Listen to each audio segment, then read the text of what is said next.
Hey peeps, what's up? Munchie here, back with another video, and in this video I'm going to show you how you can do an oil life reset on your Honda Civic models 2016 through 2020. So this here is the 2016 Honda Civic, and the car right now is running, and you can see that I am getting the maintenance due soon on my dash. Code is A17, which means change the engine oil, tire rotation, and also do a brake fluid flush as well. I just changed out the engine oil and the oil filter. So the next thing I'm going to do is do an engine oil reset on this 2016 Honda Civic.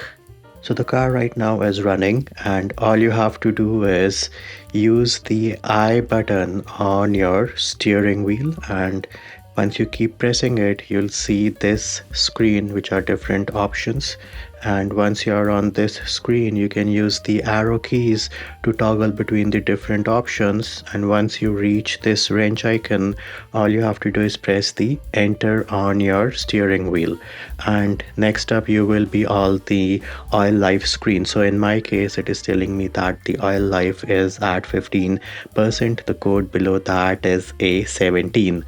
To reset the oil life, all you have to do is press and hold the enter button while you're on this oil life screen, and pretty soon you should get an option to reset all items. So by default it is on cancel, and in my case it is highlighted in orange. Now you can use the up and down buttons on that circular wheel where you have the right, left, enter, you have up and down.